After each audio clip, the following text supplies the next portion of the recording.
Budget में आखिर ऐसा क्या हुआ जिससे सोने और चांदी दोनों की चमक फीकी पड़ गई? एक खरीदारी का सही समय है या कीमतें अभी और गिरेंगी? चलिए इन सवालों के जवाब जानने की कोशिश करते हैं। नमस्ते, मैं हूं असीम और आप देख रहे हैं NDTV इंडिया। बजट के बाद सोने चांदी की कीमतें धड़ाम गिरी। निवेशकों के मन में अब बस एक ही सवाल है, आखिर बजट के दिन ऐसा क्या हुआ कि सोने चांदी की कीमतें औंधे मुँह गिरी? इस गिरावट को समझने के लिए सबसे पहले आज के आंकड़ों पर गौर करते हैं। 1 फरवरी 2026 को रविवार होने के बावजूद बजट की वजह से MCX पर कारोबार हो रहा था। जैसे ही मार्केट खुला, सोने और चांदी में बड़ी गिरावट देखी गई। मल्टी कमोडिटी एक्सचेंज यानी MCX पर सोना करीब 3% टूटकर 1,48,697 रुपये प्रति 10 ग्राम पर आ गया था। वहीं चांदी की कीमतों में भी जबरदस्त गिरावट रही और ये 2,65,775 रुपये प्रति किलोग्राम के स्तर पर पहुंच गई।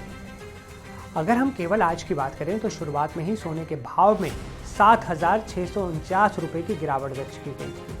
बात करते हैं चांदी की, जिसने सबसे ज़्यादा चौंकाया। आपको जानकर हैरानी होगी कि पिछले कुछ दिन पहले ही जो चांदी 4 लाख रुपए के पार पहुंच गई थी, वो अब 2,65,751 रुपये के आसपास है। यानी कुछ दिनों में ही चांदी की कीमत में 1,34,000 रुपये से ज़्यादा की भारी गिरावट आ चुकी है। सवाल उठता है कि आखिर ये सब हुआ क्यों? इसके पीछे कई बड़े कारण हैं। पहला कारण है प्रॉफिट बुकिंग। सोने और चांदी की कीमतें पिछले काफ़ी समय से रिकॉर्ड स्तर पर थीं, इसलिए निवेशक अब अपना मुनाफा वसूल रहे हैं। दूसरा बड़ा कारण है कि डॉलर की मजबूती और वैश्विक एक्सचेंजों में मार्जिन का बढ़ना, जिससे अंतर्राष्ट्रीय स्तर पर दबाव बढ़ा। देश के अलग अलग शहरों में भी इसका असर साफ दिख रहा है। दिल्ली में 24 कैरेट सोना 1,60,730 रुपये प्रति 10 ग्राम पर है। वहीं मुंबई और बेंगलुरु में ये 1,60,580 रुपये प्रति 10 ग्राम के स्तर पर आ गया है। चांदी की बात करें तो दिल्ली, मुंबई और कोलकाता जैसे शहरों में ये 2.5 लाख रुपए प्रति किलो के भाव पर इसके आसपास बिक रही है। थोड़ा इससे ज़्यादा या नीचे हो सकता है रेट। अब आगे क्या होगा, ये भी एक बड़ा सवाल है।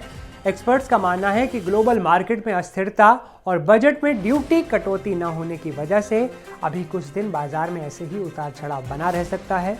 अगर आप सोने या चांदी में निवेश की सोच रहे हैं तो इन कीमतों पर नज़र रखना आपके लिए बहुत ज़रूरी है। क्या आपको लगता है कि सरकार को इंपोर्ट ड्यूटी घटानी चाहिए थी? अपनी राय आप हमें कमेंट में दीजिएगा और लेटेस्ट अपडेट्स के लिए NDTV इंडिया के चैनल को सब्सक्राइब कर लीजिए। मिलते हैं अगले वीडियो में, तब तक के लिए नमस्कार।